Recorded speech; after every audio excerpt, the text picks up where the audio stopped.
আসসালামু আলাইকুম প্রিয় শ্রোতা বন্ধুরা, সকলে কেমন আছেন? স্বাগত জানাচ্ছি দ্য মেগাবক্স প্রাইমের নতুন আরও একটি এপিসোডে। আজকে আমি আপনাদেরকে যে ঘটনাটি শোনাতে চলেছি, এটি বাংলাদেশের প্রত্যন্ত অঞ্চলের একদল মাঝির সঙ্গে ঘটা এক সত্য অলৌকিক বাস্তব ঘটনা। ঘটনাটি ঘটেছিল একদল মাঝির সঙ্গে, এবং তারা একদল জিনকে রক্ষা করেছিল এবং তাদের দেশে যাওয়ার সৌভাগ্য হয়েছিল। সে দলে ছিল 7 জন মাঝি এবং তাদের মধ্যে থেকে একজন মাঝির নাম ছিল বিল্লাল। বিল্লাল খুবই সহজ সরল এবং সৎ একজন মানুষ ছিলেন, এবং বিল্লাল যখন জিনের দেশে প্রবেশ করে সে জিন দলের সঙ্গে, তখন সেখানে যাওয়ার পর তার সঙ্গে অদ্ভুত সব ঘটনা ঘটতে থাকে। কারণ সে যখন সেখান থেকে ফিরে আসার পরও তার সাথে কেমন যেন এক অদ্ভুত রকমের অলৌকিক ঘটনা ঘটতে থাকে। এবং পরবর্তীতে যখন জানতে পারে বিল্লালের সঙ্গে একটি জিন মেয়ে থাকে এবং সেই জিন মেয়েটি বেলালের কাছে সবসময় থাকে, তখন বেলাল হতবাক হয়ে যায়। এবং তার পরবর্তীতে বেলালের সঙ্গে সেই জিন মেয়েটির কি হয়েছিল, বা সেই মাঝির দল কিভাবে সেই জিন দলকে বাঁচিয়েছিল এবং তাদের স্বাধীন্য পেয়েছিল, সেই সম্পূর্ণ ঘটনাটি আজকের ভিডিওতে আমি আপনাদেরকে শোনানোর চেষ্টা করব। প্রতিদিনকার মতো কণ্ঠে আমি আরজে ইমরান আপনাদের সঙ্গেই আছি। আশা করি আপনারা আমাদের প্রতিদিনকার এপিসোডগুলো পছন্দ করেন, আমাদেরকে বেশি বেশি করে সাপোর্ট করেন এবং সেই সঙ্গে আমাদেরকে ভালোবাসেন। যারা নতুন আছেন তারা অবশ্যই আমাদের চ্যানেলটিকে সাবস্ক্রাইব করে রাখুন। আর সেই সঙ্গে এই ভিডিওতে লাইক এবং কমেন্ট না করে থাকলে অবশ্যই লাইক এবং কমেন্ট করে আমাদের পাশে অবশ্যই থাকবেন। তাহলে চলুন আর বেশি কথা বাড়াবো না, আমরা সরাসরি চলে যাব আমাদের আজকের এপিসোডে। ঘটনাটি সময়কাল 2008। আমার নাম বিল্লাল। আমরা 7 জন মিলে একটা নৌকায় আমাদের এই হালদা নদীতে মাছ ধরতাম। হালদা নদীতে প্রচুর পরিমাণে মাছ আমরা ছোটবেলা থেকে মেরেছি। আমার বাবা নিজেও একজন পেশায় জেলে ছিলেন, এবং সে সঙ্গে আমিও, আমার চাচারা, পাশাপাশি আমরা যে জেলেপাড়ায় বসবাস করতাম সেই জেলেপাড়ার সবাই এক প্রকার জেলের পেশার সঙ্গে যুক্ত ছিল, এবং আমাদের রুজি-রুটি সমস্ত কিছু এই হালদা নদী জুড়েই। আমাদের বাড়ি চট্টগ্রামে, এবং কোন অঞ্চলে সেটা গোপনীয়তার স্বার্থে আমি বলছি না, কারণ আমাদের সঙ্গে এখন পর্যন্ত সেই জিনেদের যোগাযোগ এবং সমস্ত কিছু আছে, যা কিনা আপনার সম্পূর্ণটা শুনলে চমকে যাবেন। হালদা নদী ঘিরে আমাদের সমস্ত জেলেদের বসবাস এবং সমস্ত কিছু ছিল। আমরা আমাদের এক নৌকায় 7 জন লোক ছিলাম আর কি, মানে আমার 2 চাচা, পাশাপাশি আরও আমরা ভাইটাই মিলে মোট 7 জন। আমরা প্রায় রাত্রেবেলা নদীতে মাছ ধরতে যেতাম। বিশেষ করে দিনের বেলা জাল ফেলতাম, আর রাত্রেবেলা আমরা গভীর রাতে জাল তুলতে যেতাম, মানে জাল ফেলে রাত্রেবেলা জাল তুলতে যেতাম। এবং আমরা যে অঞ্চলটায় মাছ ধরতাম সেই অঞ্চলটা আমাদের চেনা পরিচিত এবং বাড়ির কাছেই ছিল। একবার আমার কাকা এবং আরও কয়েকজন মিলে বললেন যে এদিকে মাছ পাওয়া যাচ্ছে না। সেই 2008 সালের ঘটনা। তখন আমার বয়স 18-19 বছর, আমি তখন যুবক আর কি। তো মাছ ধরতে ধরতে আমি অভ্যস্ত, সে তো ওইসবে আমার কোনো সমস্যা হয় না। আমাদের বড় 2টা নৌকা ছিল, এবং এর মধ্যে থেকে একটা যে নৌকা ছিল সেই নৌকায় আমরা 4 জন থাকতাম, আর বাকি নৌকাটা হচ্ছে কি মাছ আনানোর কাজ চলতো, এবং ওটা একটু ছোট টাইপের নৌকা ছিল। তো আমরা চিন্তা করলাম যে যেহেতু এই সাইডটায় মাছ পাওয়া যাচ্ছে না, সেটা আমাদের একটু গভীরে যাওয়া উচিত। এবং বলতে গেলে চট্টগ্রাম পার হয়ে আপনার হালদা নদী তো খাগড়াছড়ি এবং বান্দরবনের মধ্যে দিয়ে আসছে। তো আমরা ভাবলাম যে একটু ওই দিকে যাই আর কি, মানে আমরা যেখানে বসবাস করতাম সেখান থেকে ওই বান্দরবনের বা খাগড়াছড়ি জঙ্গল খুব বেশি দূরে ছিল না আর কি, এবং এখান থেকে ঢলে প্রচুর পরিমাণ মাছ আসতো এদিকে চট্টগ্রামের সাইডটাতে, যেখানটা হালদা নদীতে মিশেছে। তো ওই সাইডটাতে আমরা মাছ ধরতে যাওয়ার পরিকল্পনা করি সেই রাতে, এবং আমরা ভাবতেও পারিনি যে সেদিনকে আমাদের সঙ্গে এরকম একটা আশ্চর্যজনক ঘটনা ঘটবে আর কি। এবং এক প্রকার আমরা আকস্মিকভাবে সেই ঘটনার সাক্ষী হয়ে যাই। তো আমরা সকলে মিলে সেদিনকে যাওয়ার চিন্তা ভাবনা করি, দুপুরে রওনা দিই, যেহেতু দূরের পথ ছিল, এবং পরবর্তী দিন সকালবেলা মাছ নিয়ে আমরা ফিরবো, এরকম একটা পরিকল্পনা আমাদের ছিল। তো আমাদের বড় যে নৌকাটা ছিল সেটা আবার ইঞ্জিন চালিত নৌকা, এবং সেটাতে দিলেই ওটা চলতো। আর ছোট নৌকাটা ওটার সাথে বাধা থাকতো, জাস্ট খালি ওই আশেপাশের কুল কিনারায় নামার জন্য বা যাওয়ার জন্য বড় নৌকাটা কুল কিনারায় ভিড়াইতাম না আর কি। তো এরকমভাবে আমরা হচ্ছে কি মাছ ধরার জন্য সেদিনকে দুপুরবেলা সকালে মিলে খাওয়া দাওয়া করে এবং রাত্রের খাবার নিয়ে আমরা সেদিনকে ওদিকে যাওয়ার উদ্দেশ্যে রওনা দিই। তো ওই সময়টাতে কিন্তু আমাদের এখনকার সময়ের মতো এরকম উন্নত ব্যবস্থা বা এরকম কোনো কিছু ছিল না, একটু অনুন্নত ছিল। পাশাপাশি হচ্ছে বিদ্যুৎ থাকতো না, এবং বুঝতেই পারতেছেন 2008 সালের সময়টা কেমন ছিল। তো ওই অবস্থায় আমরা সকলে সেখানে গেলাম, হারিকেন টারিকেন জ্বালানো ছিল, লাইট জ্বালানো ছিল। তো ওই দিনকে আবহাওয়া খুবই ভালো ছিল এবং খুব ভালো লাগতেছিল আমাদের সকলের মাছ ধরতে, এবং জালে মাছ উঠতেছিল ভালো। আমরা প্রথম ট্রল যখন উঠানোর পর দেখলাম কিছু খুব ভালো মাছ পাইছি আমরা। তো ওইগুলো আমরা নিচে ফ্রিজার ছিল ওইখানে রাখার পর দ্বিতীয় ট্রল দেওয়ার জন্য আমরা জাল ফেলি আর কি, এবং জাল ফেলে আমরা সকলে বিশ্রাম করতেছিলাম। তো এরই মাঝখানে আমার ছোট ভাই ছিল একটা, ওর বয়স 12 বছর, 12.5 বছর আর কি, 13 বছর মতো পড়বে। তো আমার চাচাতো ভাই ছিল। তো ও তখন বসেছিল হচ্ছে কি নৌকার ওই পাটাতনের উপর, আর কিছু কিছু লোকজন ঘুমাচ্ছিল। আমি বসে আকাশের দিকে তাকায়াছিলাম।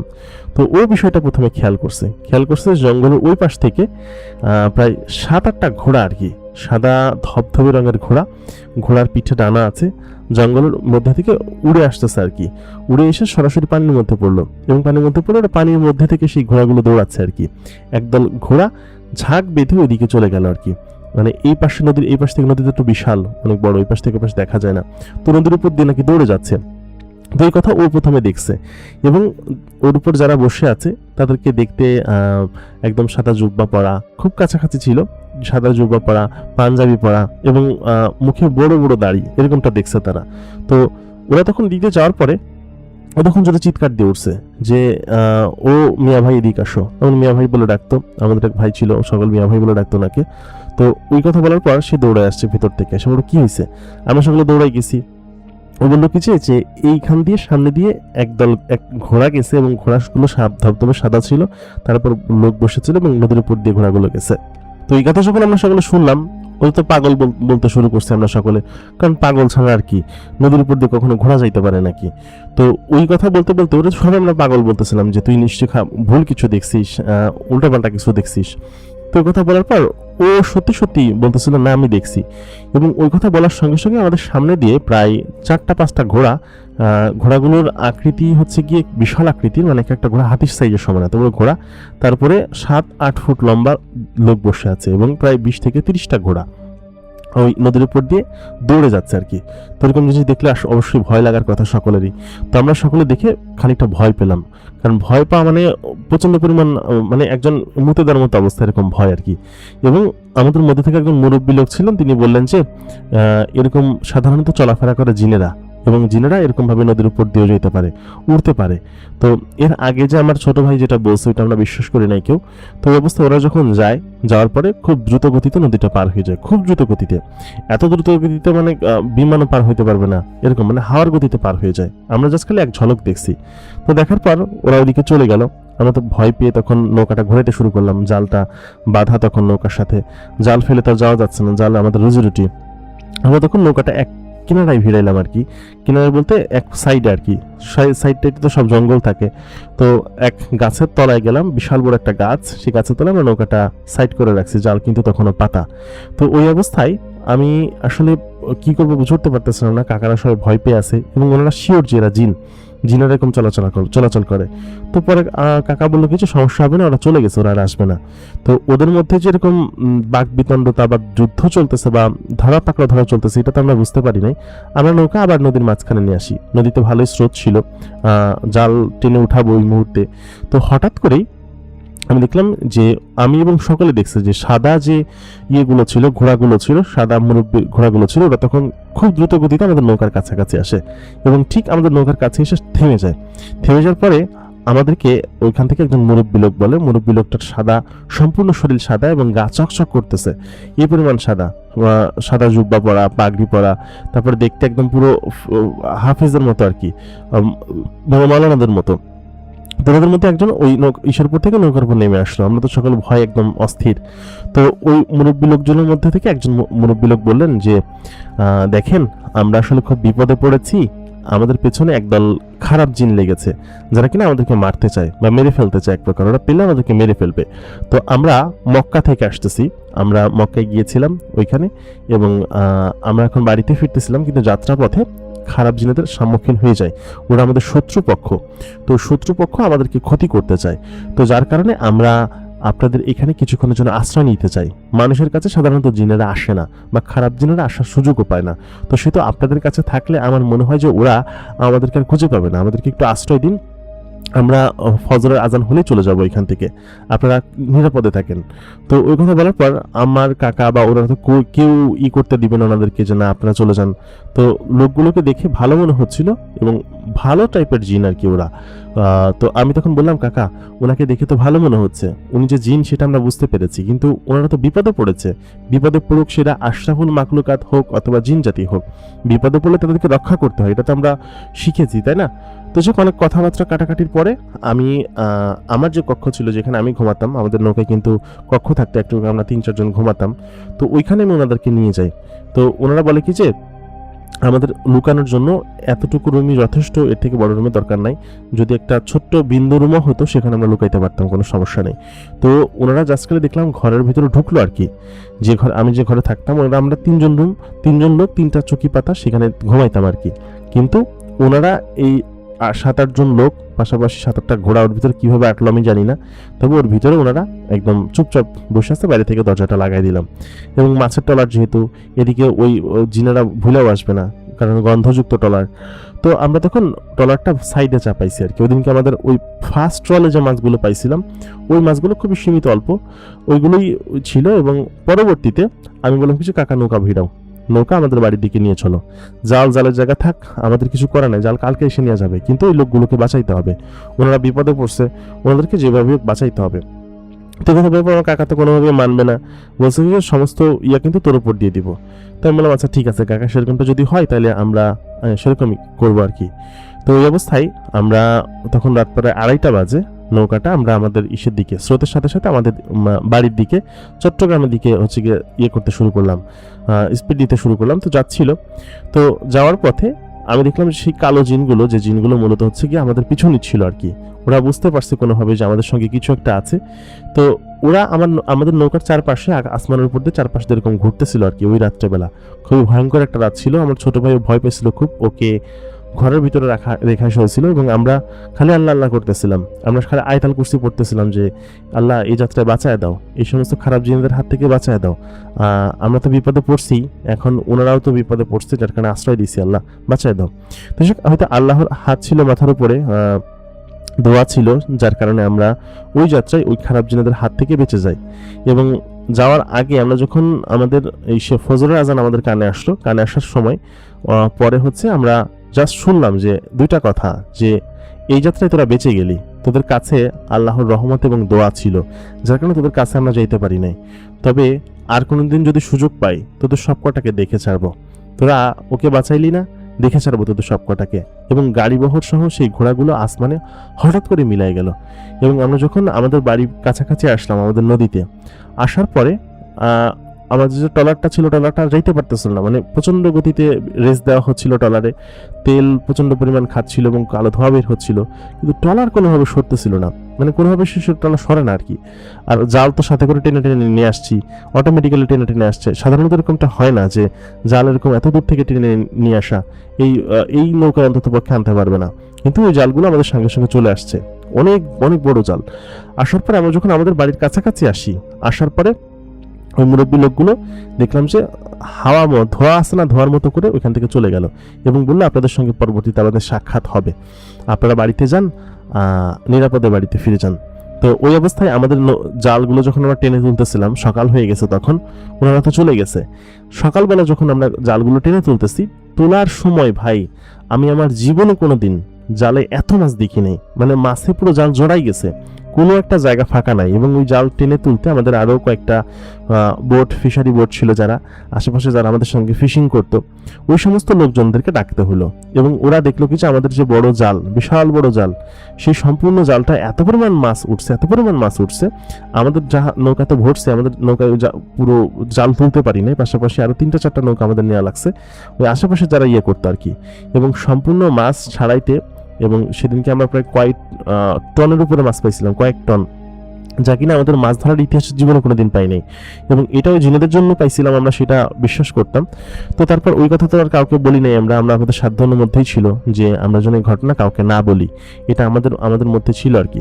তো এই অবস্থায় ঘটনা আমরা আর কাউকে বলি নাই। ওই দিনকে আমরা মাছগুলো বিক্রি করে দিই এবং বেশ ভালো একটা মোটা টাকা আমরা পেয়েছিলাম। কিন্তু সমস্যা হচ্ছে যে আমার যে ছোট ভাই ছিল, ও প্রচন্ড পরিমাণ ভয় পেয়ে ওর শরীরে জ্বর চলে আসছে এবং প্রচণ্ড পরিমাণ জ্বর। পাশাপাশি আমার কাকারা যারা ছিলেন ওনারা এই বিষয়গুলো দেখে ভয় পাইছে এবং সকলে শপথ গ্রহণ করছে যে আর জীবনে কোনোদিন ওই দিকটায় যাবে না মাছ ধরতে, কারণ ওই দিকটাই এরকম জিন বা পরি এই সমস্ত জিনিসের আনাগুলো অনেক বেশি এবং অনেকভাবে ওরা মানুষের ক্ষতি করার চেষ্টা করে। তো ওই যে জিনগুলো ছিল ওই জিনগুলো আবার আসবে, মানুষের ক্ষতি করবে।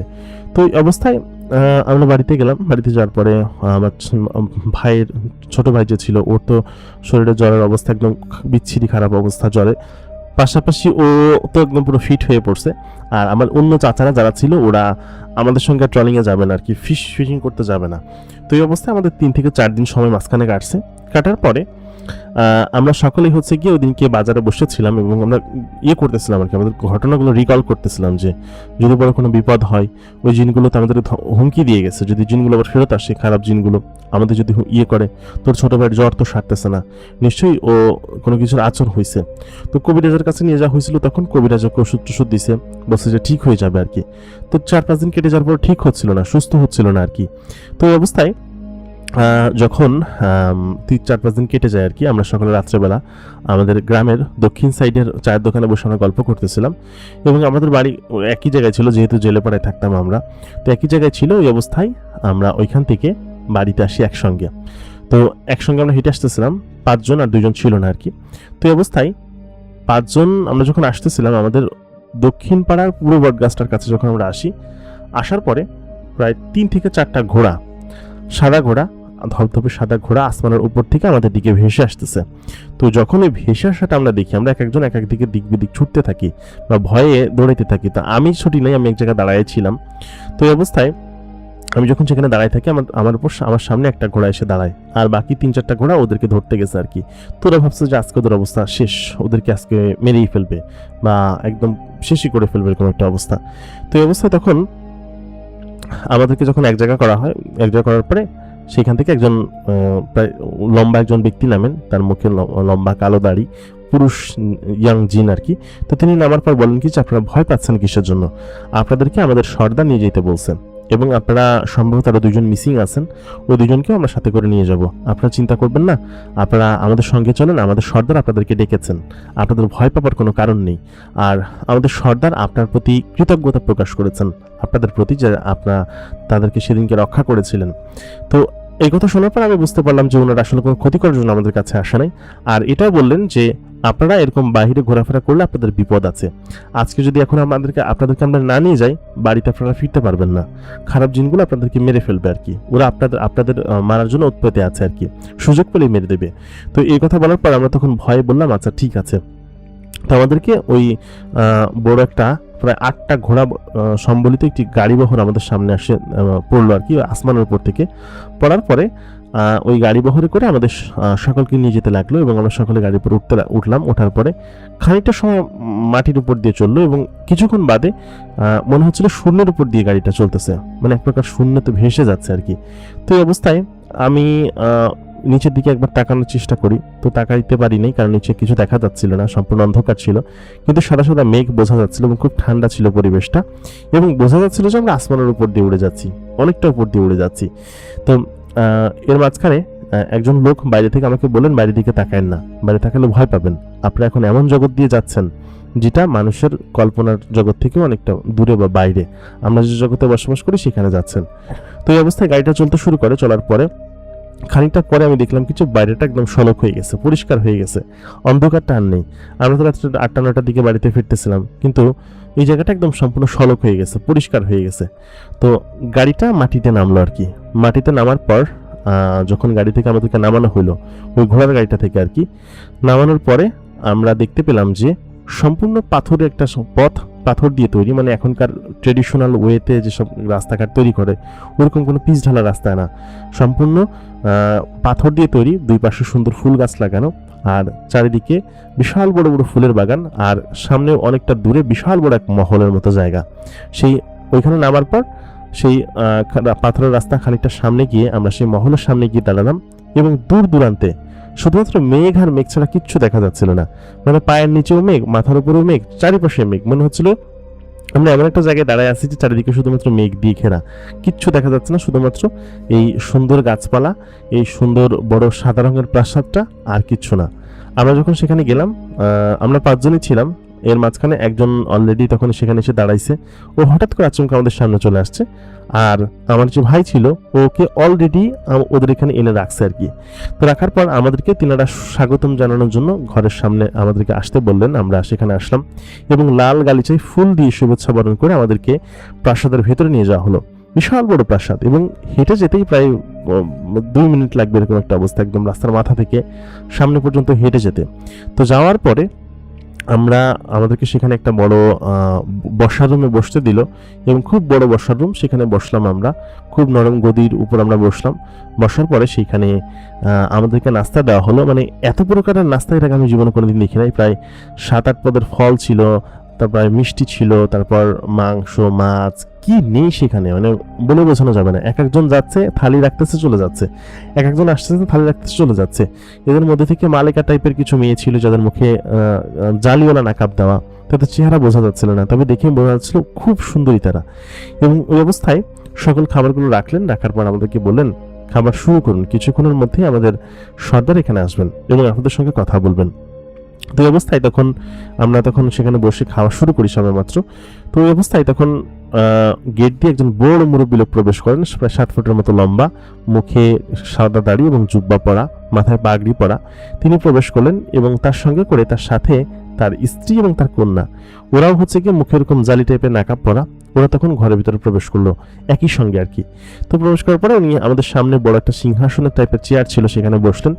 বসার পর আমাদেরকে বললেন যে আপনাদের প্রতি অনেক কৃতজ্ঞতা, অনেক ভালোবাসা যে আপনারা আমাকে সেদিনকে নিঃস্বার্থভাবে বাঁচিয়েছিলেন। বিশেষ করে আপনি, মানে আমার দিকে ইঙ্গিত করে বলল, আপনার নাম কি? আমি তখন বললাম জি আমার নাম বিলাল। তখন তিনি বললেন খুব সুন্দর নাম, আমাদের সাহাবীদের অনেকের নাম ছিল বিলাল।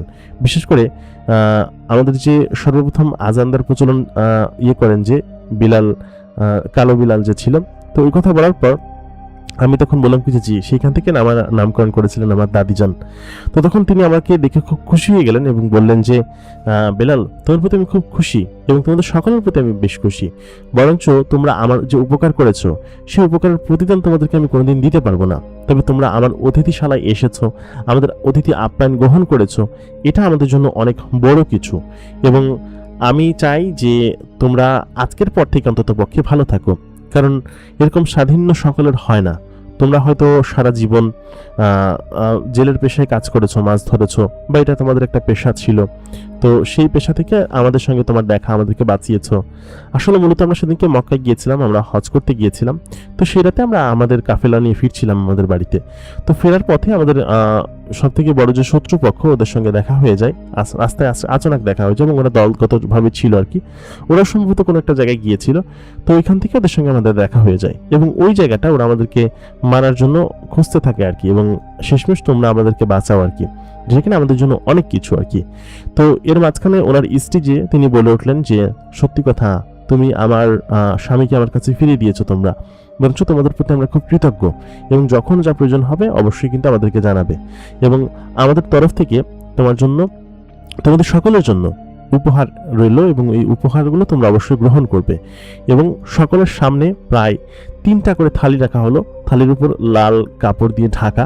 এবং যখন থালিগুলো সরানো হলো, আমরা দেখে আসলে বিশ্বাস করতে পারিনি যে আমাদের কপালটা এত ভালো হবে, বা আমাদেরকে এরকম ভাবে ওনারা ট্রিট করবেন। তো আমার সম্পর্কে উনি বেশ ভালো ভালো কথা বললেন, আমার বেশ প্রশংসা করলেন, পাশাপাশি আমার সাহসের প্রশংসা করলেন, কারণ ওইখানে সব থেকে বেশি সাহস আমিই দেখিয়েছিলাম। 19-20 বছরের ছেলে তখন আমি, আমার মধ্যে যে সাহসিকতা, তারপরে ছোটবেলা থেকে দেখতে আমি সুদর্শন ছিলাম, বেশ ফর্সা। তো এই সমস্ত জিনিসের প্রশংসা উনি করতে লাগলেন এবং বললেন তুমি বেশ ভালো। তো আমরা তো সিমসাম পোশাক পরে গিয়েছিলাম, কিন্তু ওইখানে আমাদেরকে যে 3টা জিনিস, একটা বাক্স, কাঠের বড় বাক্স, আর 2টা হচ্ছে গিয়ে থালা ভর্তি ডালা টাইপের যে ইয়াগুলো আছে না, সেই ডালা ভর্তি করা, একটাতে স্বর্ণ, আরেকটাতে হচ্ছে গিয়ে মণিমুক্তা, আরেকটা হচ্ছে গিয়ে ওটা ভর্তি পোশাক এবং বিভিন্ন দামি সরঞ্জাম আর কি, পোশাক দিয়ে ভরা। তো তিনটা আমাদেরকে খুলে দেখালেন এবং বললেন যে এর মধ্যে তোমাদের পুরস্কার আছে এবং তোমরা যেটা করেছো সেটা এখানের তুলনায় খুবই কম, এবং আমি তোমাকে এগুলো পুরস্কার হিসেবে দিলাম, তোমরা এগুলোকে না করো না। তো আমরা তো আর না করতে পারি নাই, উনি যেভাবে বললেন গ্রহণ করতেই হলো। এবং সেখানে বেশ দামি দামি জিনিস ছিল, খুব বড় বড় দামি দামি জিনিস, যা কিনা আমরা পরবর্তীতে বাসায় আনার পর আমরা সত্যি অবাক হয়ে যাই সকলে। আর তিনি আমার ছোট ভাইয়ের কথা বললেন, ছোট ভাইয়ের বললেন যে ওর উপর জিনাতের আছর হয়েছে, ও যেহেতু সামনের দিকে ছিল এবং প্রথমবার দেখে ভয় পেয়েছে আর কি। চিন্তার কোনো কারণ নেই, ও এখানে দুদিন থাকবে, থেকে চিকিৎসা করবে, তারপর ওইখান থেকে চলে যাবে। আর আমি আপনাদের সকলকে অনুরোধ করছি যে আপনারা এখানে আমাদের এখানে দু একদিন থেকে অতিথি আপ্যায়ন গ্রহণ করেন। তো কথা বলার পর আমি বললাম কি যে আমাদের সকলে তো কাজ আছে, পরিবার আছে, কাউকে তো জানিয়ে আসিনি, তো আমরা সকলে যাই, অন্য সময় না হয় একদিন আসবো। তো ওই অবস্থায় আমাকে তো থাকতে হবে, কারণ আমার ভাই এখানে আছে। তো ওই জিনের যে বৈদ্য আছে উনি বললেন যে সমস্যা নেই, ওইখানে চিকিৎসাধীন অবস্থায় থাকুক, আমরা চিকিৎসা শেষ করে দিয়ে আসবো, আর আপনি যদি থাকতে চান তাহলে থাকেন। তো আমি বললাম কিছু আমার চলে গেলে ভালো হয়, কারণ বাড়িতে কিছু কাজ আছে, পাশাপাশি আমার মা যে আছেন উনি একটু অসুস্থ থাকেন সবসময়, ওনার চিকিৎসার প্রয়োজন আছে। তো আমি ওনাকে একটু শহরে ডাক্তারের কাছে নিয়ে যাব। তো বৈদ্যমশাই তখন বললেন যে কোনো সমস্যা নেই, আমাদের জিনে গিয়ে আপনার মাকে দেখে আসবে এবং ওষুধ দিয়ে আসবে, আপনি কোনো চিন্তা করবেন না, আপনি থাকেন এখানে। তো যাই হোক, ওইখানে আমরা ওদিনকে দুপুরে সকলের সঙ্গে খাবার গ্রহণ করলাম। নাস্তায় যে পরিমাণ দিয়েছে তাই খেয়ে শেষ করা যায় না, কিন্তু আমাদের প্রচন্ড পরিমাণ ক্ষুধা ছিল, আমরা প্রচন্ড পরিমাণ খেতে পারতাম, সেই জন্য হয়তো খেতে পারছি। তো আমাদেরকে দুপুরবেলা নাস্তার টেবিলে নিয়ে যাওয়া হলো।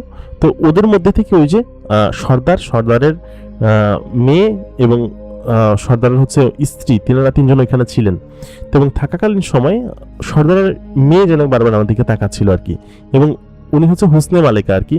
তো হুসনে মালিকার, সবাই উনকে হুসনে মালিকা বলে রাখতো, এবং ওর মুখের উপর একটা নাকাব দেওয়া থাকতো, যে নাকাবটা হচ্ছে খুবই অন্যরকম ভাবে, মানে আগের আমলের আমরা আলিফ লাইলাতে দেখেছি এরকম টাইপের নাকাব, চেহারা বোঝা যেত না কিন্তু দেখা যেত। তো এই অবস্থায় আমাদেরকে সকালে খেতে দেওয়া হলো। এমন বড় টেবিল রে ভাই, ওই টেবিল দেখে আসলে মনে হয় পুরো গ্রামের মানুষজন খাওয়া যাবে টেবিলের উপরে। এই প্রান্ত থেকে সম্পূর্ণ ওই প্রান্ত পর্যন্ত খালি খাবার আর খাবার, বড় বড় আস্ত খাসি, মুরগি, তারপরে বড় বড় রান, এরকম খাবার এর আগে আমরা জীবনে কোনোদিন খাই নাই। এত দামি খাবার, আমরা সেই খাবারগুলো খেতে লাগলাম, এবং খেয়ে এত অবস্থা, এত খারাপ অবস্থা যে আমাদের আসলে বলে বোঝানো সম্ভব না। তো ওই অবস্থা করার পরে আমরা সেখানে প্রায় 2 দিন সময় কাটালাম সকলে মিলে, এবং এত পরিমাণ আরাম এসে আমাদের জীবনে আমরা কোনোদিন কাটাইনি। ওইখানকার রাজকীয় পোশাক, আমাদেরকে আলাদা করে পোশাক দিছে, সকল 7 জনকেই পোশাক দিছে, এবং আমার ভাই 2 দিন পরে সুস্থ হয়ে ওঠে। সুস্থ হয়ে ওঠার পরে আমাকে তখন হচ্ছে ওইখানে থাকাকালীন সময় আমার বারবার জন্য মনে হতো যে কেউ আমার দিকে তাকাচ্ছে, কেউ আমার দিকে তাকায় আছে, বা আমি রাত্রে ঘুমায় আছি ওইখানে কেউ আমার দিকে তাকায় আছে, এরকমটা আমার মনে হতো। কিন্তু সেটা আমি বাড়িতে আসার পর সম্পূর্ণরূপে টের পাই বা বুঝতে পারি। কীভাবে বুঝতে পারি সেটা আমি ধাপে ধাপে বলছি। তো 2 দিন সময় কেটে যায়, কেটে যাওয়ার পরে তো আমাদের ফিরে আসার সময় ছিল, এবং আমরা যে জায়গাটায় ফিরে আসি আর কি, মানে আমাদের যে স্থানটা ছিল ফিরে আসার, ঠিক একই জায়গায় একই টাইমে একই সময়, 1 বিন্দু পরিমাণ সময় পার হয় নাই, আমরা এখান থেকে আসছি আর কি। আমরা যে টাইমে আমরা এখান থেকে গেছিলাম, আমাদেরকে নিয়ে গেছিল ঠিক সেম টাইমে আমাদের এখানে নামাই দিয়ে গেছে। 2 দিন পরে সেম টাইমে নামাই দিয়ে গেছে, এবং আমার ছোট ভাইকে তাকেও ঠিক সেম টাইমে নামাই দিয়ে গেছে। মানে এই জিনিসটা এখন পর্যন্ত আমার মাথায় ঢোকে না, বা মাথাতেও আসে না যে ওনারা এই কাজটা কীভাবে করলো। তো সঙ্গে আমাদেরকে সেই জিনিসগুলো দিয়ে গেছে, যার যার বাসা পর্যন্ত পৌঁছে গেছে, এবং নিরাপদে জায়গা পর্যন্ত পৌঁছে গেছে। এবং যাওয়ার সময় বললো যে আপনাদের আমানত আমাদের কাছে ছিল, এবং সেগুলো আপনাদের বাসায় আমরা পৌঁছে দিয়েছি, আপনারা নিরাপদে বাড়িতে ফিরে যান। এবং আমরা ওইখান থেকে নিজ নিজ বাড়িতে ফিরে যাই। এবং ফিরে যাওয়ার পরে সত্যি কথা, আমি যখন বাসায় ফিরি, আমার মা প্রত্যেকদিন ঠিক যেরকমভাবে বলে যে আসছিস বাবা, ঠিক সেরকমভাবে বলে আসছিস বাবা। এবং মাঝখানে মনে হয় খুব বেশি সময় পার হয় নাই, আমরা 8টার দিকে হয়তো বাজার থেকে রওনা দিয়েছিলাম, তারপর 4 দোকানে বসে আধা ঘন্টা, তো বাসায় এসে দিকে হয়তো 10:30 বা 11টা বাজে। 2 দিন সময় আমরা কাটাইছি সেখানে, অথচ এখানে মাত্র 3 ঘন্টা সময় পার হয়েছে। বাড়িতে আসার পর আমরা যার যার মতো বাড়িতে চলে যাই এবং এসে ঘুমিয়ে পড়ি, এবং আমাদের যে আমানতগুলো সেই জিনের সর্দার আমাদেরকে দিয়েছিল, সেই জিনিসগুলো আমরা আমাদের নিরাপদ স্থানে রেখে ঘুমিয়ে পড়ি। পরদিন সকালবেলা উঠে আমরা তো সকালে খুব খুশি ছিলাম এবং খুবই আনন্দিত ছিলাম, এবং আমরা একে অন্যের কাছে ওয়াদা করেছি যে এই ঘটনাটা কাউকে আমরা কখনোই বলবো না। এবং জিনের সর্দার যে ছিলেন তিনিও আমাদেরকে সেম কথাটা বলেছেন, ঘটনাটি যেন আমরা কাউকে না বলি, এবং বললে আমাদের ক্ষতি হবে, বা যেভাবেই হোক এটা আমাদের গোপন বিষয়, বরঞ্চ এগুলো করলে তোমাদের সম্পদ হারাবে। তোমার চাচারা যারা ছিলেন ওনারা বেশ লোভী ছিল, তো ওনারা সম্পদ হারাতে চায় না, কথাগুলো কাউকে বলবেও না, সেটা সম্পর্কে আমি জানতাম। আর আমার তো কাউকে বলার কোনো প্রশ্নই আসে না। তো সেই হিসাবে আমি সেই সময়টাতে এই ঘটনাগুলো কাউকে আসলে ওরকমভাবে বলি নাই এবং বলার কোনো প্রয়োজন বোধও করি নাই আমরা। তো ওই অবস্থায় আমরা রাতারাতি আর কি এরকম সম্পদের মালিক হয়ে গেছি। তো এর আগের দিন আমরা এত টাকার মাছ বিক্রি করছি এটা সকলেই জানতো এবং আমাদের কাছে টাকাগুলো আছেও। তো সব মিলাইয়া আমরা সকলকে বললাম যে দেখ, আমরা যে জিনদের কাছ থেকে এত কিছু পাইছি এই কথাটা আমরা যেন কাউকে না জানাই বা কাউকে বলবো না আমরা। তো এটা সকলের কাছে আমরা ওয়াদা করলাম এবং সত্যি কথা আমরা কাউকে কোনো কিছু বলি নাই। এবং আমরা সেই 7 জন জেলে এখনও পর্যন্ত সেই সম্পদগুলো আমরা ব্যবহার করি। তো ওদের জীবনটা ওরকমভাবেই চলতেছে। ওই ঘটনার পরে ওদের সঙ্গে আমাদের আর কোনো যোগাযোগ বলতে দেখা হয়তো একই গ্রামের মানুষ, একই গ্রামে থাকতাম। আমরা ওই ঘটনার পরে আর মাছ ধরতে যেতাম না বা জেলের পেশা থেকে একদম অব্যাহতি নেই আর কি। তো মাসখানিক আমরা খুব আরামায়েশের সঙ্গে চলাফেরা করছি। আমাদের অভাব অনটন যেগুলো ছিল সেগুলো দূর হয়েছে। আমাদের ঘর দুয়ার বা বাসা বাড়ি যা ছিল সেগুলো ঠিকঠাক করছে সবাই, এবং কেউ কেউ তো নতুন ঘর পর্যন্ত দিছে। তো সাধারণত গ্রামে এরকমটা হইলে অনেকের চোখে পড়ে। তো এরকম অনেক কথাবার্তা হয়েছে যে তোমার মাছ পাইছিস এই জন্য ইয়ে করে দিছিস। তো ওদের কথা আমি জানি না, আমার কথা আমি বলতেছি। তো সম্পদগুলো আমাকে যে জিনিসগুলো দিয়েছিল, জিনিসগুলো বাক্স সমেত এবং সমস্ত জিনিস সমেত আমি যে ঘরটায় থাকতাম ওই ঘরটা মেরামত করছি। প্রথমে মেরামত করে সেই ঘরের একদম নিচে পর্যন্ত মাটি খুঁড়ে সেখানে রেখে দিয়েছি আর কি, যাতে করে কোনো বিপদ হলে আমরা ওইখান থেকে নিয়ে ব্যবহার করতে পারি। এবং সম্পদের প্রতি আমার এরকম কোনো লোভ ছিল না। তো যাই হোক, আমি ওইখান থেকে আসার পর থেকে কয়েকটা দিন কিছু কিছু জিনিস বেশ অদ্ভুতভাবে লক্ষ্য করতেছিলাম। এর মধ্যে খেয়াল করতাম যে যখন আমি গঞ্জ থেকে বাড়িতে ফিরতাম ওই সময়টাতে আমি একটা সাইকেল কিনেছিলাম, নতুন সাইকেলে করে বাড়ি ফিরতাম। ফেরার পথে কেউ একজন আমার পিছু পিছু আসতেছে, এটা আমার কেন যেন মনে হতো। এটা প্রথম স্টেপ যে আমার মনে হতো, এবং মনে হতো যে আমার পেছনে কেউ বসে আছে, সাইকেলের পেছনে আমার পিঠে হাত দিকে বসে আছে, এরকমটা মনে হতো। কিন্তু পেছনে তাকালে আমি কাউকে দেখতে পেতাম না। এবং একটা খুব সুন্দর মিষ্টি ঘ্রাণ আমার আশেপাশে সবসময় মোমো থাকতো আর কি। আমি যখন বাইরে থাকতাম তখন, আর বিশেষ করে রাত্রেবেলা অর্ধেক রাত্রে যখন ঘুম থেকে উঠতাম তখনকার সময় এরকম ঘ্রাণটা আমি পেতাম। এবং এরকম একটা পরিবেশ ছিল যে আমি আসলে সত্যি বুঝে উঠতে পারতাম না যে আসলে ঘ্রাণটা কিসের বা এরকম অদ্ভুত কেন আমার লাগে সব সময়। তো আমি বলেছিলাম যে আমার মা অসুস্থ, যিনারা তাদের চিকিৎসক পাঠিয়ে আমার মাকে চিকিৎসা করিয়েছেন, আমার মায়ের সেবা যত্ন করেছে। পাশাপাশি আমাদের যে বাড়িটা ছিল সেই বাড়িটা তো আমরা পরবর্তীতে বিল্ডিং করেছিলাম, এবং নদীর পাশে যেহেতু আমরা নদীর আশেপাশে আমাদের সেহেতু ওই নদীর পাড়ে বসে আমরা ওই ইয়েগুলো করতাম আর কি। আমাদের যে ব্যবসা শুরু করেছিলাম সেই ব্যবসার ইয়েগুলো নদীর পাড়ে ওইখানে করা হতো। তো এরকম করে আমার সময় বেশ ভালো কাটতেছিল আর কি। ওইখান থেকে আসার পর সম্পদের কোনো অভাব ছিল না, আমরা মাছ ধরতে যাইতাম না। তো ওই পর্যায়ে একদিন রাত্রেবেলা আমি ঘুম থেকে আচমকা আমার ঘুম ভেঙে যায়, এবং ঘুম ভেঙে আমি দেখি কি যে আমার পায়ের কাছে একটা ছায়ার মতো অবয়ব দাঁড়ায় আছে। এবং আমি জানি যে আমার আশেপাশে জিন থাকতেই পারে, আমি জিনেদের সংস্পর্শে এসেছি, খারাপ জিনগুলো আমাদের ক্ষতি করতে পারে। তো ওনারা আসার সময় একটা তাবিজ আমাদেরকে সকালে দিয়েছিল এবং বলছিল যে তাবিজটা যেন আমাদের শরীর থেকে কখনোই না খুলি, এবং তাবিজটা কোকাবনগর থেকে এনে আমাদেরকে দিছিল।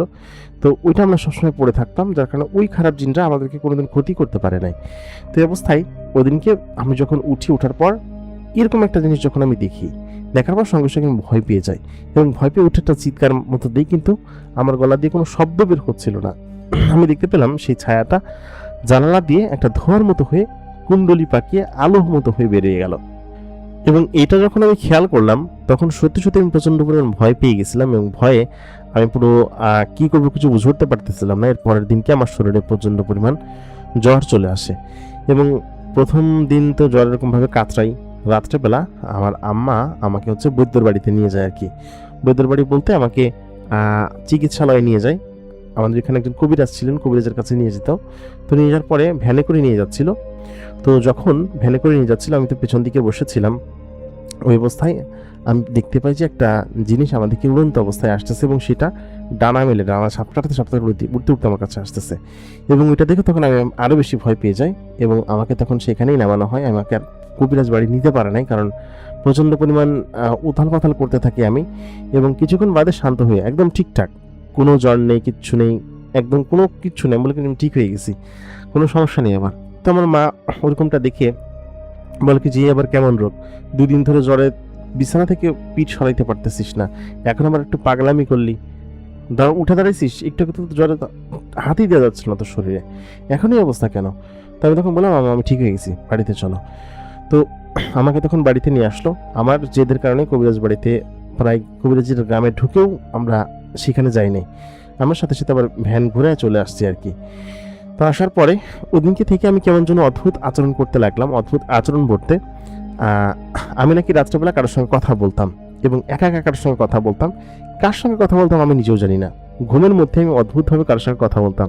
আমি ঘুমাই আছি, আমার মা একদিন দেখছে ঘুমের মধ্যে আমি ঘুমাই আছি, আমি কারোর সঙ্গে কথা বলতেছি চুপচাপ, কোনো কথা নেই, কোনো শব্দ নেই, কিন্তু আমি কথা বলতেছি। কি কথা বলতেছি, কার সঙ্গে?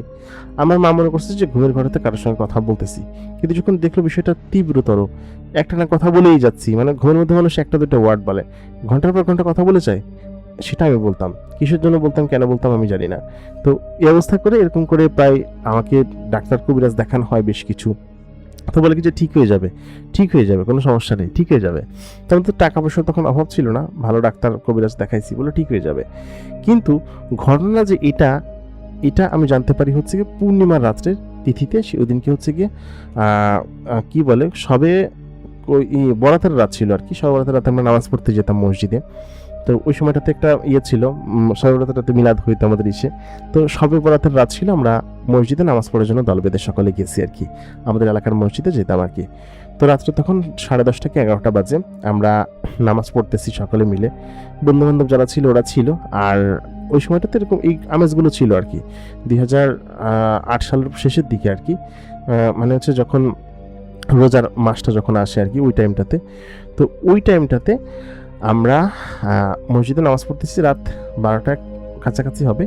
আমি বসে আছি এবং সালাম যখন ফিরেছি ডান দিকে, ফেরানোর পর হঠাৎ করেই ডান দিকে তাকায় দেখি যে আমার পাশে একটা মেয়ে বসে আছে। মেয়েটার পরনে বোরকা বা জুব্বা টাইপের কোনো কিছু একটা, মুখের নাকাবটা নেই, একদম মানে এরকম সুন্দর চেহারা, পুরো চেহারা ঝকঝক করতেছে। মসজিদের ভিতরে কিন্তু কারেন্ট নাই, আলো নাই, কিচ্ছু নাই, ভিতরে একটা জায়গায় হারিকেন জ্বলতেছে, ওই হারিকেনের আলোতে আমরা সকালে নামাজ পড়তেছি। তো এটা দেখে আমি যে চিৎকার করব, পরবর্তীতে এদিকে সালাম ফিরেছি, সালাম ফিরে আমি আবার ডান দিকে তাকা দেখি সেখানে কেউ নাই, এবং আমি তখন এদিকে ওদিকে খুঁজতে লাগলাম, কিন্তু সেখানে কাউকে আমি দেখতে পেলাম না। পেছনে ফিরে দেখি মসজিদের ঠিক কোনার দিকে ওই মেয়েটা দাঁড়ায় আছে, দাঁড়ায় আমাকে ইশারা দিয়ে ডাকতেছে, এদিকে আয়, এদিকে আয়। তো এটা দেখে আমি ভয়ে মসজিদের ভিতরে ঢুকে যাই এবং আমাদের সালাম কাকা ছিলেন, সালাম কাকাকে আমি বিষয়টা বলি। তিনি বলেন কিছু হয়তো তুই ভুল কিছু দেখছিস, অথবা জিনে নামাজ পড়তে আসছিস, সবে বরাতের রাত না। তো ওইটা দেখে আমি ভয়ে মসজিদ থেকে বের হয়ে যাই, বের হয়ে আমাদের বাড়ির যে খোলাটা আছে খোলাটা পর্যন্ত আসি। আসার পরে তখন আমাকে ডাক দেয়, বলে বিলাল তুমি ভয় পাচ্ছ কিসের জন্য? তোমাকে তো ভয় দেওয়ার জন্য আমি তোমার কাছে আসিনি বিলাল। তো ও যখন আমার দিকে তাকায়, তাকানোর পরে আমি তখন দেখতে পাই যে আমার পেছনে একদম নীল বর্ণের কাচের বলের মধ্যে একটা চোখওয়ালা মেয়ে, তার পুরো চেহারা মণ্ডল শরীর থেকে ঝকঝক করে আলো বের হচ্ছে এবং তার শরীর সম্পূর্ণটা আলোকিত হয়ে গেছে। চারিদিকটা এত পরিমাণে আলোতে ভরে গেছে, ঘুটঘুটে অন্ধকার, তখন রাত 12টা বাজে।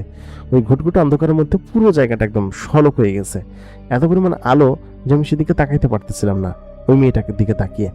তখন আমাকে বললো, বেলাল তুমি ভয় পাচ্ছ কিসের জন্য? আমাকে কি তুমি চিনতে পারছো? আমি মালেকা সুলতানা। তো আমি যখন বললাম যে মালেকা সুলতানা, আপনি এখানে কি করছেন? আপনাকে তো এর আগে আমি কখনো দেখি নাই নাকাব ছাড়া, নাকাব সহকারে দেখছি, এই জন্য আমি চিনতে পারি নাই, আমি কি আপনার কোনো সাহায্য করতে পারি? তখন সে বলল, না বেলাল, আমি তোমার কাছে কোনো সাহায্যের জন্য আসিনি, বরঞ্চ আমি তোমার সঙ্গে দেখা করতে এসেছি। আমি তোমার সঙ্গে অনেক দিন ধরেই দেখা করতে চাই, কিন্তু দেখা করতে পারছিলাম না। আমার কেমন যেন তোমার কাছে আসলেই ভয় ভয় লাগতো। যদি তুমি কিছু মনে করো অথবা আমার সঙ্গে দেখা করা থেকে আমাকে করে দিতে বলো, আমার সবকিছু কেন যেন গোড়ায় যাচ্ছিল। তো কথা বলার পর আমি বললাম, কেন মালিকা সুলতানা আপনি এরকমটা কেন বলছেন? তো সে তখন বলল যে আমি জানি না, তবে কেন জানি না তোমার সঙ্গে আমার কথা বলতে ইচ্ছে করছিল, এর কারণে আমি কয়েকদিন ধরে তোমার সঙ্গে তোমার বাড়িতে এসেছি, তোমার সঙ্গে কথা বলার চেষ্টা করেছি। তাই বললাম, কিন্তু কেন? ও তখন বলল যে আসলে তোমাকে আমার একটু দরকার, তুমি কি আমার সঙ্গে যাবে? এই কথা কিন্তু কাউকে বলবে না, ঠিক আছে? আমি তোমাকে নিয়ে যাবো এখন। তো আমি বললাম, আচ্ছা ঠিক আছে মালিকা সুলতান, আপনি যেটা বলবেন সেটাই হবে। কারণ উনি সর্দারের মেয়ে যেহেতু বলছে আমাকে, আর আমার আজকের যে সম্পদ বা যা কিছু সমস্ত কিছুর জন্য কিন্তু সর্দারই আমাকে দিয়েছেন এই সমস্ত কিছু। তো এই অবস্থায় তখন আমি বললাম, আচ্ছা ঠিক আছে। তো ওই দিনকে মালিকা সুলতানা যে মেয়েটা, আমাকে তখন সঙ্গে করে নিয়ে গেল এবং ওদের দেশের ঠিক সেই পাহাড়ি উপত্যকায় চারিদিকে সম্পূর্ণ মেঘ এবং ওরা যে পাহাড়ে বসবাস করতো সেই পাহাড়টা না, পাশে কোনো একটা পাহাড় হবে, সেখানে শুধুমাত্র একটা ঘর আছে এবং সেই ঘরের ভিতরে সমস্ত কিছু আছে যা কিছু দরকার এবং চারিদিকে এত শান্তি, এত অন্যরকম আর কি সমস্ত কিছু। তো আমার কাছে সমস্ত কিছু ভিন্ন রকম লাগছিল। তাই বললাম, মালিকা সুলতানা কোথায় নিয়ে আসলেন আমাকে? সে তখন বললো, একা একা ভালো লাগছিল না, তাই ভাবলাম তোমার সঙ্গে একটু গল্প করি, জায়গাটা খুব সুন্দর না? তাই বললাম, হ্যাঁ, আপনাদের জিনেদের নগরী মানে খুব সুন্দর জায়গা এবং আমার কাছে খুব ভালো লাগে। ও বললো, সত্যিই খুব ভালো লাগে, এখানে কি তুমি থাকতে চাও? তাই আমি বললাম কি যে এখানে কি আর আমি থাকতে পারবো? আমাদের মানুষের জগতে আমাকে ফিরত যেতে হবে। সে তখন বললো, না, এখানে তুমি থাকতে চাইলে থাকতে পারো, আমি তোমাকে রাখবো। তো ওই দিনকে ওর সঙ্গে ওইখানে বসে, ওই ঘরের বারান্দায় বসে, বারান্দা থেকে সুন্দর গিরিখাত নিচের দিকে দেখা যায়, চারিদিকে মেঘ থোকায় থোকায় জমে থাকে, ওয়ান কাইন্ড অফ এখনকার সাজেক ভ্যালি যেরকম, ঠিক ওরকম টাইপের একটা জায়গা। সকালবেলা সাজেক ভ্যালি যেরকম থাকে ঠিক সেরকম, আকাশের উপরে, মাঝখানে, নিচে সমস্ত জায়গায় মেঘ এবং তার মাঝখানে একটা ছোট্ট ঘরের মতো জায়গা। এবং ওইখানে ও আমাকে নিয়ে গেছে উড়ন্ত অবস্থায়। বেশ খানিকক্ষণ গল্প গুজব করলাম, আমার জন্য খাবার নিয়ে আসলো, জাদু দিয়ে হাওয়ায় হাত ঘোরালেই খাবার চলে আসতো এবং এক প্রকার হাওয়ার মধ্যে উড়ে উড়েই আসতো জিনিসগুলো। এবং আমার সামনে এসে বসার পর যখন আমি খাবারগুলো খেতে লাগলাম, সত্যি এত মজাদার খাবার এর আগে আমি কখনোই খাই নাই। সত্যি খুব মজাদার এবং খুব অন্যরকম খাবার। তো খাওয়ার পর আমার কাছে খুব মজা লাগছিল। তারপর গল্প গুজব করার পরেও আমাকে বাড়ির কাছাকাছি নামিয়ে দিয়ে গেল। তখনও ঠিক ওই টাইমটাতেই, মানে ওদের ওখানে সময় আর আমাদের এখানকার সময় কেন যেন মিলে না, অদ্ভুত রকমের। আমি সেখানে গিয়ে প্রায় 2-3 ঘন্টা সময় কাটাইছি, কিন্তু এখানে ফেরার পরে মনে হয়েছে যে 10-15 মিনিট পার হয়েছে। তবে বাড়ির খোলাটা তখন হাঁটতেছিলাম, তো ওই যে আমি যেখানে বসেছিলাম ওইখানে আমার যে কাকা, সালাম কাকা ফিরতেছিলেন, তিনি তখন বললো যে, তুই না অনেক আগে মসজিদ থেকে বের হইলি, তো বাসায় যাস না এখনো? তেমন আমি তো কাকা বাসায় যাচ্ছি, তো বেশিক্ষণ আগে না, আধা ঘন্টা আগে বের হয়েছি। তো উনি বললেন, হ্যাঁ, তাড়াতাড়ি বাসায় যা। আমি বাসায় এসে ঘড়িতে টাইম দেখি কি যে 12:30 বাজে, মানে আধা ঘন্টা মাঝখানে পার হয়েছে, 3-4 ঘন্টা কাটা আসছে আমি সেখানে। তো এই অবস্থায় আমাকেও যাওয়ার সময় বললো কি যে, আবার কালকে তোমাকে নিতে আসবো, ঠিক আছে? তা আমিও তো তাকে না করতে পারতেছিলাম না, সে নিজে হচ্ছে একজন সুলতানা, তো তাকে আমি না করবো কিভাবে? তো এর পরের দিন থেকে ও নিয়মিত আমার কাছে আসতে লাগলো এবং আমার সঙ্গে গল্প করতো। মানে আমাকে কোনো দিন নিয়ে যেত, আর কোনো দিন আমার ঘরে বসে আমার সঙ্গে গল্প করতো, বা আমাদের বাড়ির পাশে তো নদী ছিল, নদীর পাড়ে বসে কথা বলতাম আমরা। এবং পাশে খালাট ছিল, খাল ছিল, খালের পাড়ে বসে বটগাছের তলায় বসে কথা বলতাম। আবার আমাদের বাড়ির পাশে দক্ষিণ সাইডে ধান ক্ষেতের পাশে মাচালি ছিল, মানে মাচা ছিল, সেই মাচার উপর আমি রাত্রেবেলা বসে থাকতাম, সেখানে বসে ওর সঙ্গে গল্প করতাম। তো গল্প করতে করতে আমাদের দিনগুলো খুব এরকমভাবে কাটতে থাকে। ও আমাকে প্রায় দিনই ওদের জগতে নিয়ে যেত এবং ওর সঙ্গে গল্প করতে থাকতাম। তো আমাকে বলতো যে আসলে আমি খুব একাকী, তো এই কারণে আমার কথা বলার কেউ নেই। তো ভাবলাম তোমার সঙ্গে কথা বলি, তোমার কোনো সমস্যা নেই তো? তো আমি বললাম, আমার কোনো সমস্যা নেই, আমি বরঞ্চ আপনার যে আশাতে আমি বরং খুশি হই, বরঞ্চ আপনি থাকলে আমার বেশ ভালো লাগে। তো এই কথা শোনার পর ও সত্যি বেশ অন্যরকমভাবে আমাদেরকে তাকিয়ে আমাকে সত্যি খুব মানে সমীহ করতো আর কি। এবং আমার জন্য প্রত্যেক দিন খাবার নিয়ে আসতো, প্রত্যেক দিন আমাকে কিছু না কিছু এনে দিত। কোনোদিন ফুল নিয়ে আসতো, কোনোদিন খাবার নিয়ে আসতো, ফল নিয়ে আসতো, কোনোদিন আমার জন্য কাপড় পর্যন্ত নিয়ে আসতো, এনে বলতো যে এগুলো এরকম। তো এরকম করতে করতে মাঝখানে আমার 4-5 মাস সময় কাটে। ও প্রতিদিন আসতো না, 3 দিন 4 দিন পর একদিন আসতো এবং ওই 3 দিন 4 দিন পর একদিন ওর সঙ্গে আমার দেখা হতো, গল্প হতো, কথা হতো। তো সব মিলিয়ে ওর সঙ্গে কিন্তু সময় আমার বেশ ভালো কাটতেছিল। তো একটা কথা আছে যে মেয়ে এবং একটা ছেলে একই সঙ্গে এক জায়গায় বসবাস করতে পারে না, তারা একসঙ্গে থাকলে প্রেমে পড়বে, এটা স্বাভাবিক বিষয়। এবং ঠিক আমার ক্ষেত্রেও সেমনটাই হলো। এবং ওর প্রতি আমি একটা অনুভব বা ফিল পেতে শুরু করলাম, বা আমার মধ্যে একটা অনুভূতি আসতো ওর জন্য, ওর প্রতি ভালো লাগা কাজ করতো। তো ভালো লাগা কাজ করতো কিসের জন্য আমি জানি না, ওকে হয়তো ভালোবেসে ফেলেছিলাম ওই সময়টাতে। আমি তখন 20-21 বছর বয়স, তখন আমার খুব বেশি ছোটও না, আমার তখন প্রেমের বয়স বা বিয়ে করার বয়স। তো এই অবস্থায় আমি যখন ওকে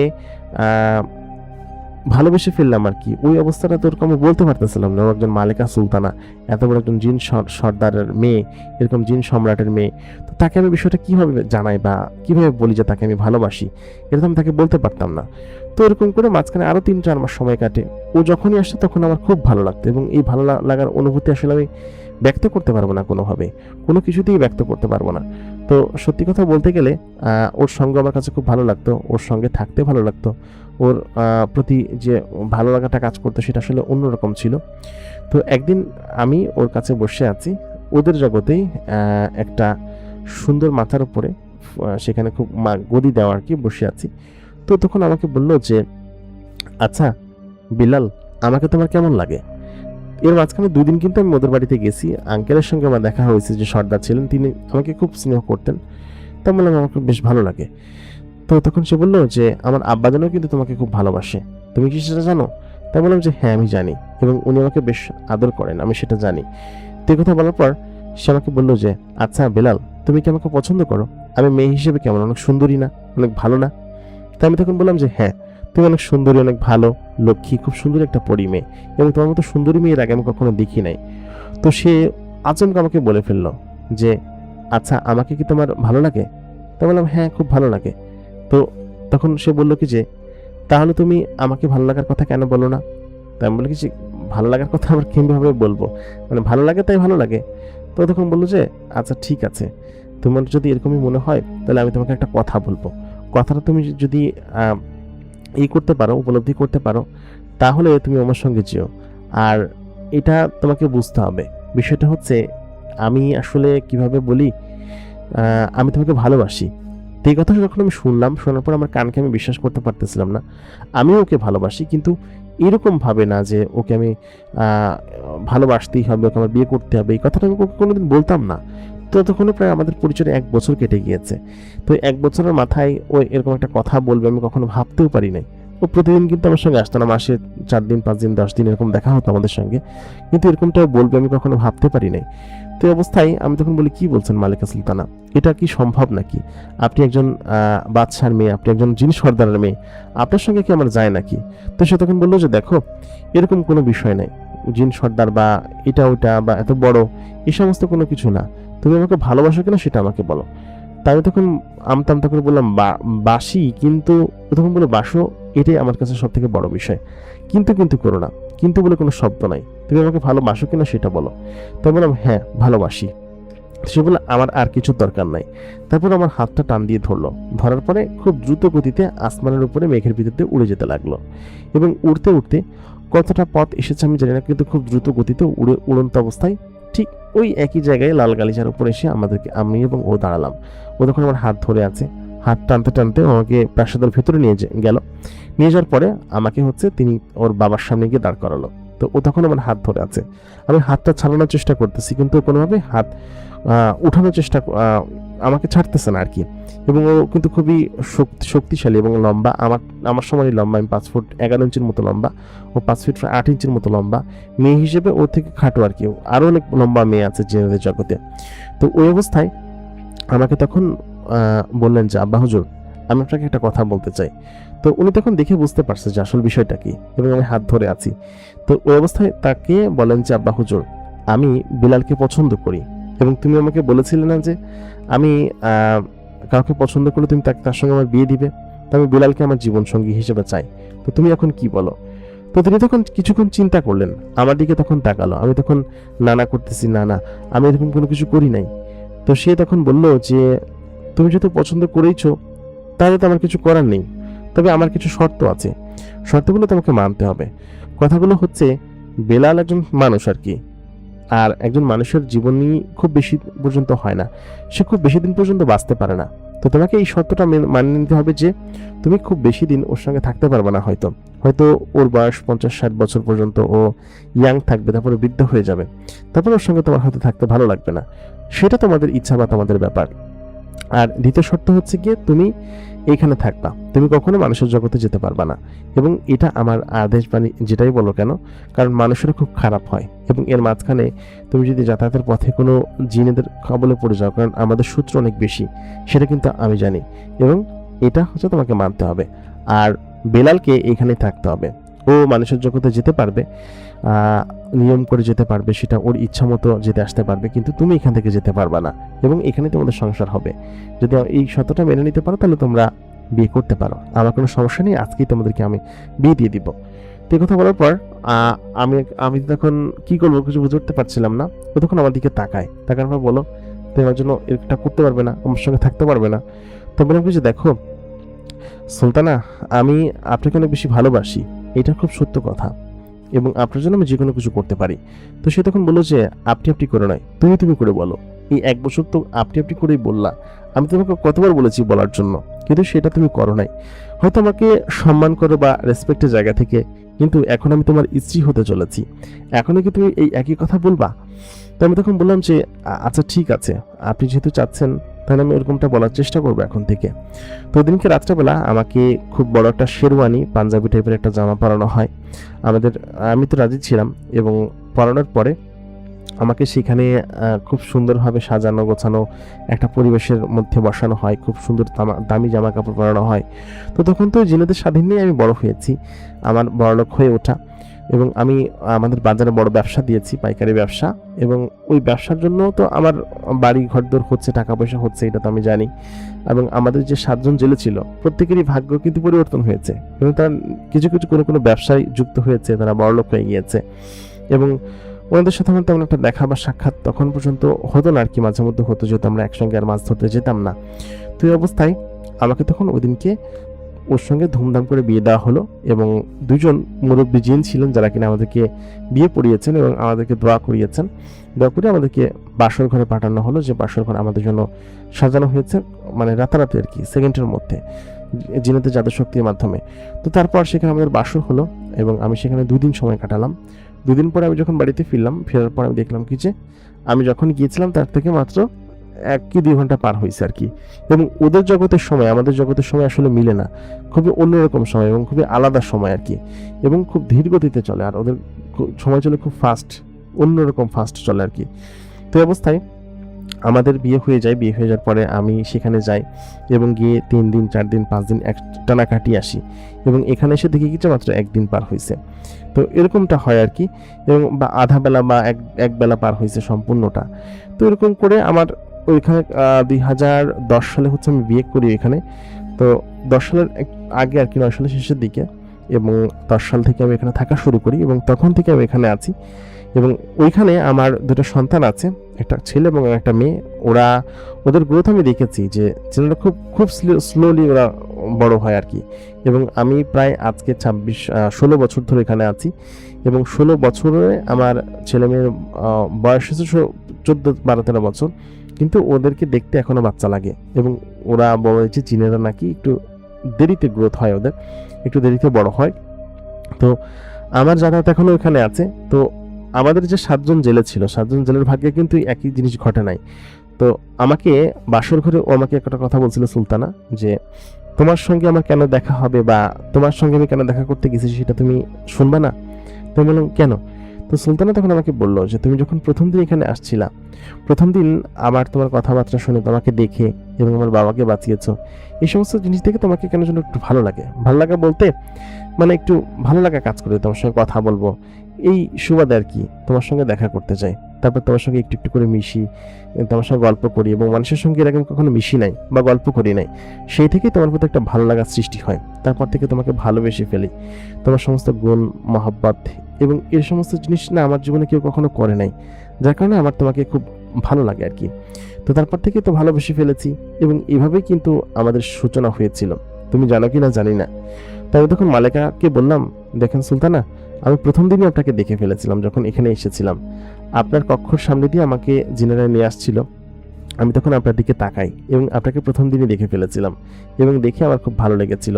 কিন্তু আপনি তো মালেকা সুলতান, আপনি জিনের মেয়ে, সেহেতু আপনার দিকে তাকানো আমার আসলে ওরকমটা ছিল না, তো যার কারণে আপনার দিকে এরকমভাবে তাকাইনি, বা চলে যাওয়ার পরে আপনার কথা খুব মনে হয় নাই।